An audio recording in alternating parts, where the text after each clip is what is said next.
নমস্কাৰ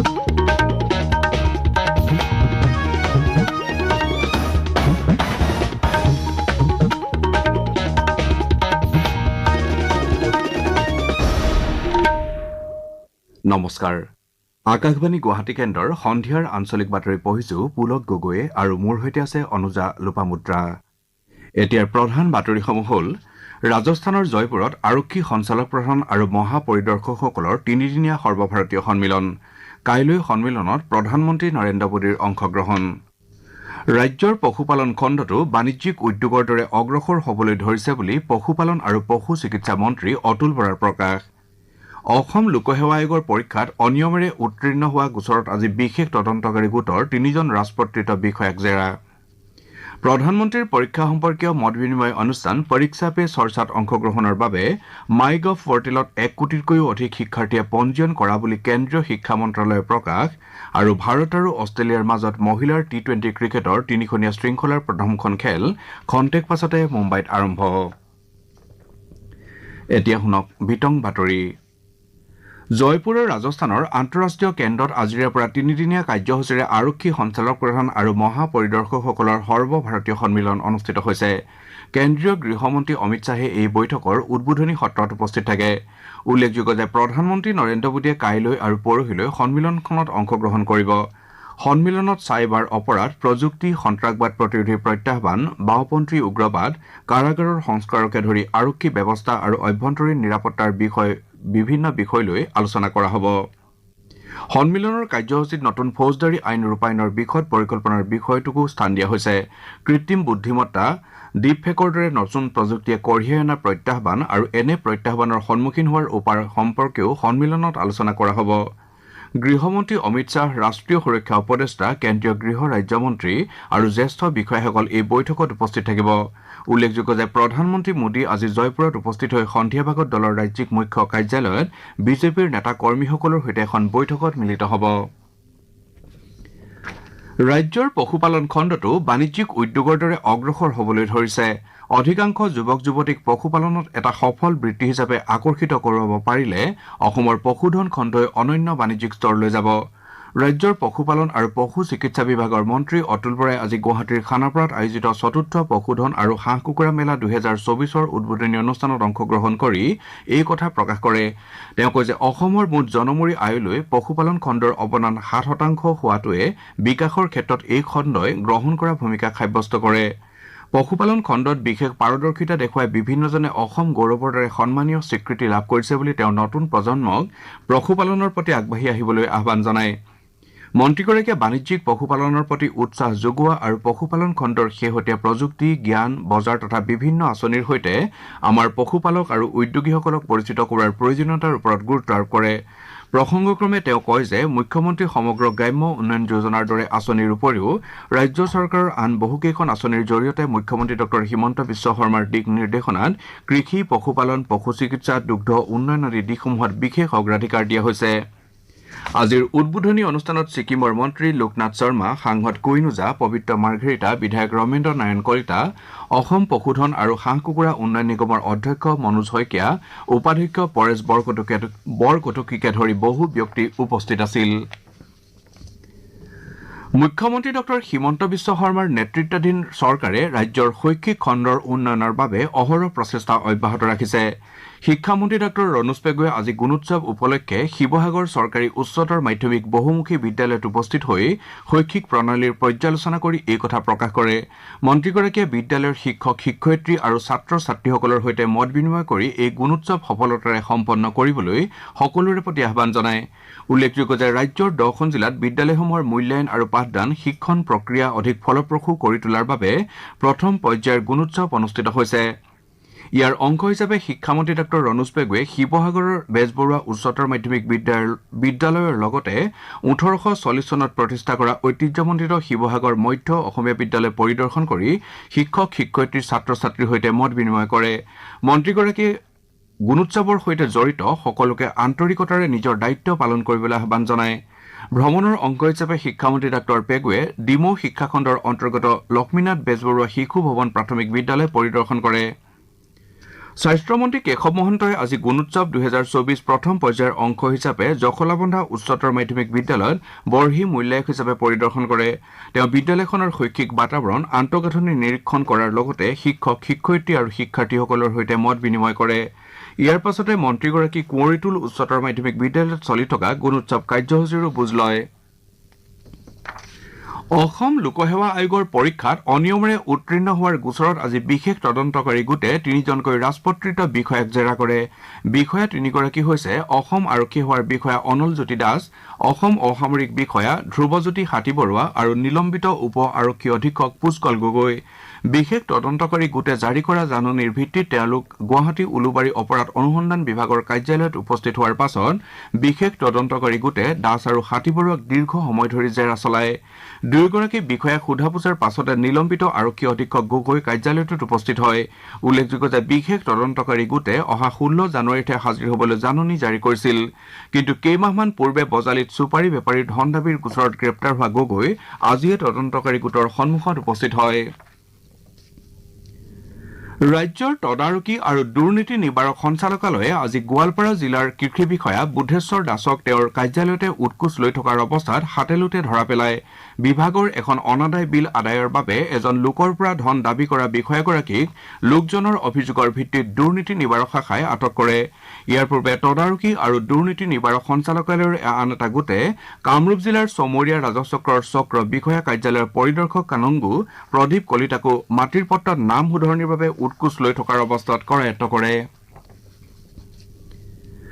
ৰাজ্য চৰকাৰৰ পৰ্যটন বিভাগৰ উদ্যোগত চৰাইদেউ মৈদাম ক্ষেত্ৰত আজিৰে পৰা 3দিনীয়া বৰ্ণাঢ্য কাৰ্যসূচীৰে চৰাইদেউ মহোৎসৱ 2024 অনুষ্ঠিত হৈছে। পুৱা চৰাইদেউ জিলা আয়ুক্ত নিবেদন দাস পাটোৱাৰীয়ে মহোৎসৱৰ মূল তোৰণ উন্মোচন কৰে। তাৰ পিছত স্মৃতি তৰ্পণ, স্বৰ্গদেউসকললৈ শ্ৰদ্ধাঞ্জলি অৰ্পণ আৰু বানভি পূজাৰ পাছতে মন্ত্ৰী যোগেন মোহনে গ্ৰন্থমেলা আৰু বিপণী উদ্বোধন কৰে। টাই আহোম উন্নয়ন পৰিষদৰ অধ্যক্ষ ময়ূৰ বৰগোহাঁয়ে পৰম্পৰাগত জনগোষ্ঠীয় খাদ্যমেলা মুকলি কৰে। উল্লেখযোগ্য যে এই মহোৎসৱত আহোম সাম্ৰাজ্যৰ প্ৰতিষ্ঠাতা চাওলুং চুকাফাৰ বৃহৎ শাসন ব্যৱস্থাক প্ৰতীকী ৰূপত উপস্থাপন কৰা হৈছে। চুবুৰীয়া বিভিন্ন ৰাজ্যৰ কলা কৃষ্টি বিশেষভাৱে প্ৰদৰ্শিত হ'বলগীয়া মহোৎসৱত লোকনৃত্য, বস্ত্ৰমেলা, গ্ৰন্থমেলা, সমন্বয় শোভাযাত্ৰা, পৰম্পৰাগত খেল ধেমালি আৰু কৃষি মেলা অনুষ্ঠিত হ'ব। বস্ত্ৰ আৰু বাণিজ্য মেলাত বৰ্হি ৰাজ্যৰ ব্যৱসায়ীয়ে অংশগ্ৰহণ কৰিব। মহোৎসৱৰ অন্তিম দিনা অৰ্থাৎ দেওবাৰৰ কাৰ্যসূচীত মুখ্যমন্ত্ৰী ডঃ হিমন্ত বিশ্ব শৰ্মা, নাগালেণ্ডৰ মুখ্যমন্ত্ৰী আৰু অৰুণাচলৰ সাংসদে অংশগ্ৰহণ কৰিব বুলি উদ্যোক্তাসকলে জানিবলৈ দিছে।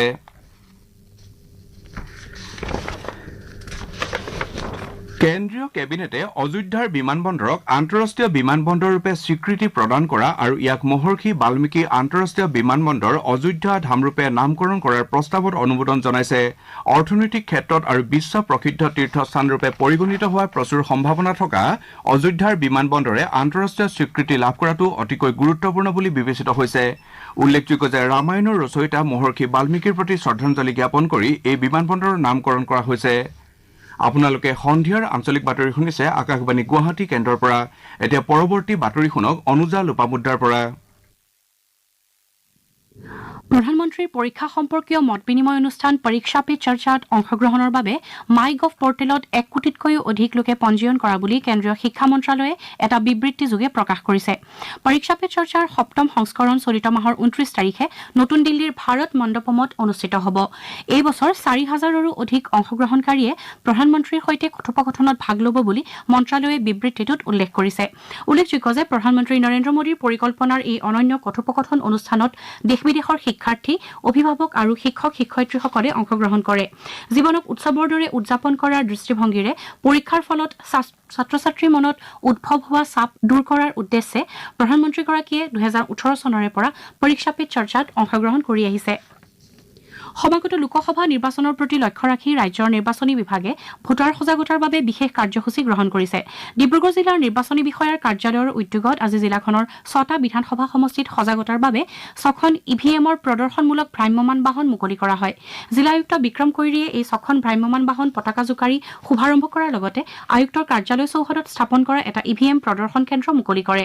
ইয়াৰ উপৰিও সজাগতাৰ বাবে জিলাখনৰ আটাইকেইটা ৰাজহ চক্ৰৰ বিষয়াৰ কাৰ্যালয়ত একোটাকৈ ইভিএম প্ৰদৰ্শন প্ৰদৰ্শন কেন্দ্ৰ স্থাপন কৰা হৈছে জনসাধাৰণে এই ইভিএম প্ৰদৰ্শন কেন্দ্ৰলৈ গৈ ইভিএমত কিদৰে ভোটদান কৰিব পাৰি সেই বিষয়ে অৱগত হ'ব পাৰিব একেদৰে ভাৰতৰ নিৰ্বাচন আয়োগৰ নিৰ্দেশনা অনুসৰি বৰপেটা জিলা আয়ুক্তৰ কাৰ্যালয় চৌহদত আজি ইলেক্ট্ৰনিক ভোটিং মেচিনত ভোটাধিকাৰ সাব্যস্ত কৰাৰ প্ৰশিক্ষণ প্ৰদানৰ বাবে এটা বুথ মুকলি কৰা হয় ৰাজ্যৰ বিভিন্ন পঞ্চায়তত বিকশিত ভাৰত সংকল্প যাত্ৰাৰ সজাগতা অভিযান অব্যাহত আছে আজি ডিব্ৰুগড় জিলাৰ টিংখাং উন্নয়ন খণ্ডৰ অন্তৰ্গত বৰবাম গাঁও পঞ্চায়তত অনুষ্ঠিত বিকশিত ভাৰত সংকল্প যাত্ৰাৰ প্ৰচাৰ অভিযানত ৰাজ্যৰ উদ্যোগ বাণিজ্য আৰু ৰাজহুৱা প্ৰতিষ্ঠান তথা সাংস্কৃতিক পৰিক্ৰমা বিভাগৰ মন্ত্ৰী বিমল বৰাই অংশগ্ৰহণ কৰে এই উপলক্ষে আয়োজিত সভাত মন্ত্ৰী শ্ৰী বৰাই চৰকাৰৰ বিভিন্ন আঁচনি সন্দৰ্ভত বক্তব্য আগবঢ়ায় আনহাতে কৰিমগঞ্জ জিলাৰ দক্ষিণ কৰিমগঞ্জ উন্নয়ন খণ্ডৰ পীৰেৰচক গাঁও পঞ্চায়তৰ তেলিখালপাৰা পথাৰত আৰু বাঘবাৰী গাঁও পঞ্চায়তত বিকশিত ভাৰত সংকল্প যাত্ৰাৰ সজাগতা অভিযান অনুষ্ঠিত হয় এই অভিযানত কেন্দ্ৰীয় চৰকাৰৰ প্ৰচাৰ বাহনৰ জৰিয়তে দেশৰ সামগ্ৰিক উন্নয়নৰ তথ্যচিত্ৰ প্ৰদৰ্শন কৰা হয় তদুপৰি বিভিন্ন প্ৰকল্পৰ দ্বাৰা উপকৃত হোৱা হিতাধিকাৰীসকলেও এই কাৰ্যসূচীত মেৰী কাহানী মেৰী জোৱানী শীৰ্ষক বক্তব্যত প্ৰকাশ কৰে ইপিনে বৰপেটা জিলাৰ গুমাফুলবাৰী উন্নয়ন খণ্ডৰ অধীনৰ গুমা আৰু বহৰী ৰিজাৰ্ভ গাঁও পঞ্চায়তত আজি বিকশিত ভাৰত সংকল্প যাত্ৰাৰ কাৰ্যসূচী অনুষ্ঠিত হয় দুয়োখন পঞ্চায়তৰ কাৰ্যালয় চৌহদত অনুষ্ঠিত কাৰ্যসূচীত ভ্ৰাম্যমাণ বাহনৰ জৰিয়তে কেন্দ্ৰীয় চৰকাৰৰ ধ্বজাবাহী আঁচনিসমূহৰ সম্পৰ্কে প্ৰস্তুত কৰা তথ্যচিত্ৰ প্ৰদৰ্শন কৰা হয় তদুপৰি কৃষি মীন স্বাস্থ্য জলসিঞ্চন জনস্বাস্থ্য কাৰিকৰী বিভাগৰ বিষয়াসকলে সংশ্লিষ্ট বিভাগৰ বিভিন্ন আঁচনি আৰু সা সুবিধাৰ বিষয়ে জনসাধাৰণক অৱগত কৰায় ৰাজ্যৰ বিভিন্ন জিলাত সমাগত গণৰাজ্য উদযাপনৰ প্ৰস্তুতি আৰম্ভ হৈছে নগাঁও জিলাৰ আয়ুক্তৰ কাৰ্যালয়ৰ সভাকক্ষত আয়ুক্ত নৰেন্দ্ৰ কুমাৰ শ্বাহৰ অধ্যক্ষতাত এখন সভা অনুষ্ঠিত হয় এই সভাত সমাগত গণৰাজ্য দিৱস উদযাপনৰ বিভিন্ন অনুষ্ঠান আয়োজন সম্পৰ্কত বিস্তৃতভাৱে আলোচনা কৰা হয় জিলা আয়ুক্তগৰাকীয়ে দেশে গণতান্ত্ৰিক ৰাজ্যৰ মৰ্যাদা লাভ কৰাৰ ৭৫ বছৰীয়া জয়ন্তী হিচাপে দিনটো শ্ৰদ্ধাৰে উদযাপন কৰাৰ প্ৰয়োজনীয়তাৰ ওপৰত গুৰুত্ব আৰোপ কৰে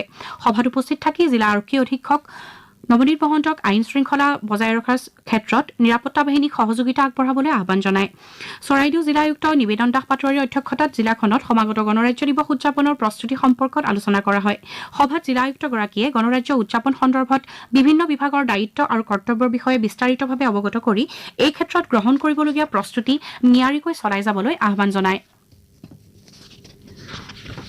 প্ৰসাৰ ভাৰতীৰ শীৰ্ষ প্ৰশিক্ষণ প্ৰতিষ্ঠান নতুন Delhi national academy of broadcasting and মাল্টিমিডিয়াই আকাশবাণী ডিব্ৰুগড় আৰু দূৰদৰ্শন কেন্দ্ৰ ডিব্ৰুগড়ৰ সহযোগত অহা ৮ জানুৱাৰীৰ পৰা ১০ জানুৱাৰীলৈ পৰিৱেশ সংৰক্ষণ আৰু জলবায়ু পৰিৱৰ্তন প্ৰতিৰোধ সন্দৰ্ভত এখন ৩-দিনীয়া কৰ্মশালাৰ আয়োজন কৰিছে ডিব্ৰুগড় বিশ্ববিদ্যালয়ৰ ইন্দিৰা মেৰী প্ৰেক্ষাগৃহত অনুষ্ঠিত হ'বলগীয়া এই কৰ্মশালাত দেশৰ বিভিন্ন প্ৰান্তৰ আকাশবাণী আৰু দূৰদৰ্শন কেন্দ্ৰৰ অনুষ্ঠান প্ৰযোজকসকলে অংশগ্ৰহণ কৰিব ৰাজ্য চৰকাৰৰ সাংস্কৃতিক পৰিক্ৰমা বিভাগৰ উদ্যোগত আয়োজিত সাংস্কৃতিক মহাসংগ্ৰামৰ শোণিতপুৰ জিলাৰ জিলা পৰ্যায়ৰ প্ৰতিযোগিতাসমূহ আজিৰে পৰা তেজপুৰ চহৰৰ ভূপেন হাজৰিকা কলাভূমিত অনুষ্ঠিত হৈছে তেজপুৰ বিধানসভা সমষ্টিৰ বিধায়ক পৃথ্বীৰাজ ৰাভাই কলাভূমিস্থিত সুধাকণ্ঠ ভূপেন হাজৰিকাদেৱৰ প্ৰতিমূৰ্তিৰ সন্মুখত বন্তি প্ৰজ্বলন কৰি প্ৰতিযোগিতাৰ শুভাৰম্ভ কৰে আনহাতে যোৰহাটত আজি জিলা পুথিভঁৰালৰ শ্ৰী শ্ৰী পীতাম্বৰ দেৱগোস্বামী প্ৰেক্ষাগৃহত সাংস্কৃতিক মহাসংগ্ৰাম প্ৰতিযোগিতাৰ শুভাৰম্ভ কৰা হয়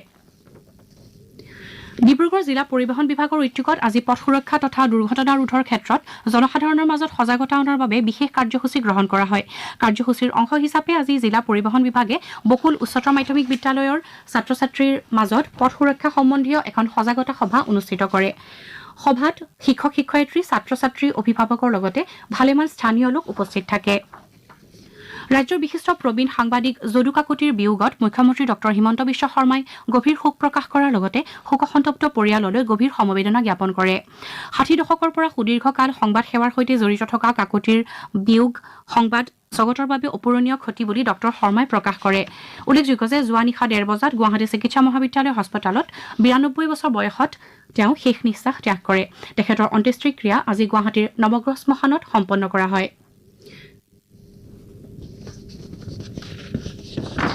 ভাৰত আৰু অষ্ট্ৰেলিয়াৰ মাজৰ মহিলা টি-20 ক্ৰিকেটৰ ৩খনীয়া শৃংখলাৰ প্ৰথমখন খেল খন্তেক পাছতে Mumbai DY Patil sports academy ষ্টেডিয়ামত অনুষ্ঠিত হ'ব টছত জিকি ভাৰতে প্ৰথমে অষ্ট্ৰেলিয়াক বেট ধৰিবলৈ আমন্ত্ৰণ জনাইছে শৃংখলাৰ দ্বিতীয় আৰু তৃতীয়খন খেল ৭ আৰু ৯ জানুৱাৰীত অনুষ্ঠিত হ'ব বাতৰি শেষ কৰাৰ পূৰ্বে প্ৰধান বাতৰিকেইটা আকৌ এবাৰ